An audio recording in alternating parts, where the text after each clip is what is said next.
सितयोग खबर के digital platform में आपका स्वागत है और मैं हूं आपके साथ चितरंजन कुमार। और आपने देखना शुरू कर दिया है सितयोग न्यूज़। देखिए, हमारे संवाददाता जो चंदन भारती जी हैं वह ग्राउंड जीरो से लगातार रिपोर्टिंग कर रहे हैं और वे पटना में मौजूद हैं।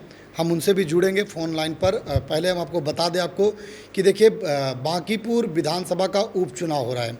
उपचुनाव का काउंटिंग जो है वह अंतिम चरण में है और आधिकारिक घोषणा जो है वह 22वें राउंड की हो चुकी है। 31 राउंड का यह काउंटिंग जो है वह चलेगा। हालांकि अब देखिए, पार्टी कार्यालयों में एक तरफ जहां धूम है तो दूसरी तरफ अब सन्नाटा भी दिख रहा है। भाजपा कार्यालय और राजद कार्यालय में सन्नाटा पसरा हुआ है, तो वहीं जनसुराज के कार्यालय में आप देख रहे होंगे विजुअल के माध्यम से कि अबीर गुलाल उड़ रहे हैं और लगातार वहाँ समर्थक जो हैं वह डांस कर रहे हैं। फ़ोन लाइन पर हमारे साथ जुड़ चुके हैं चंदन जी। पहले से ही कयास लगाई जा रही थी कि प्रशांत किशोर का इस बार पलड़ा भारी दिखता हुआ दिखाई दे रहा है, लेकिन अब काउंटिंग में भी स्पष्ट तौर पर दिख रहा है। चंदन जी, क्या कुछ वहाँ का माहौल है? चितरंजन, मैं एकदम साफ तौर पर कहना चाहूंगा कि बांकीपुर का चुनाव एक मिसाल पेश हुआ है। जाति बंधन सबको तोड़ दिया है। जिस तरह से कयास लगाए जा रहे थे, दावा किए जा रहे थे भाजपा की ओर से 40 स्टार प्रचारक के साथ साथ बड़े फिल्मी स्टार भी लाए गए थे, लेकिन देखिए सब कुछ ध्वस्त हो गया है। यहाँ पर जो कास्ट का जो पहली बार बिहार में देखा ये चुनाव, जिस तरह से प्रशांत किशोर जो कारमा विगत कई सालों से 3-4 सालों से लेकर चल रहे थे बिहार में कि जात पात को तोड़कर नया बिहार बनाना है और जय बिहार का उन्होंने नारा भी दिया था। इस साबित करता है कि कहीं न कहीं कास्ट जो था भाजपा का आरजेडी का माई समीकरण जो था वो ध्वस्त हो गया यहाँ पर।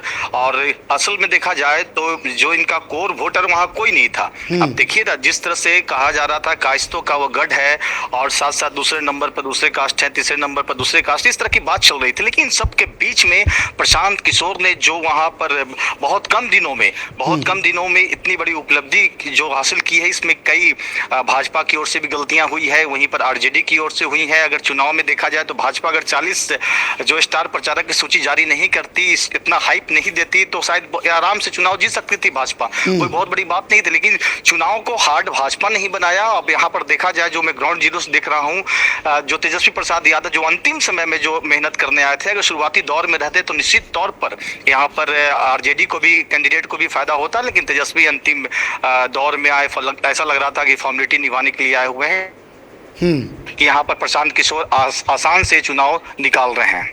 22 राउंड समाप्त हो चुके हैं चंदन जी। अभी जैसे आधिकारिक तौर पर 22 राउंड खत्म हो चुके हैं, लेकिन आप लोगों तक अभी तक क्या जानकारी मिल रही है? क्योंकि जो ऑफिशियल जानकारी आती है वो कुछ लेट आती है। देखिए, जो ऑफिशियल है वो 12,000 से ऊपर बता रहा है कि 12,000 कुछ बोर्ड से आगे चल रहे हैं, लेकिन यहाँ पर देखा जाए, ऑफिशियली देखा जाए तो 14,000 15,000 से लीड ले रहे हैं यहाँ पर। और अभी तक तो 22-23वां राउंड में घुस चुका है, लेकिन अभी ऑफिशियली इसकी नई जानकारी दी गई है और जैसा भी होगा आपसे मैं अप टू डेट देता रहूंगा। लेकिन यहाँ पर एकदम साबित हो चुका है कि निश्चित तौर पर जात का बंधन यहाँ पर टूट गया है।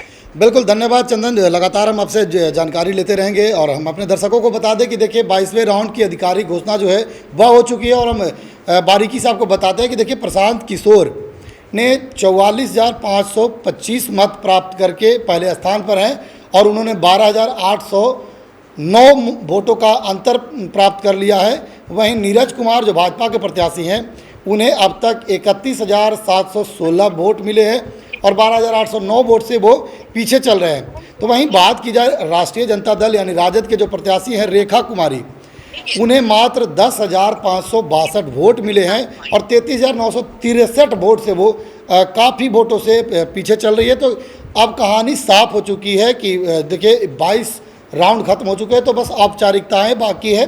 प्रशांत किशोर बांकीपुर चुनाव अब जीतते हुए दिखाई दे रहे हैं। जश्न जो बता रहा है वह कहीं ना कहीं जीत का जश्न बता रहा है। बाकी क्या कुछ जानकारी होगी हम आप लोगों तक लेकर के हाजिर होंगे। देखते रहे सितयोग न्यूज़। धन्यवाद।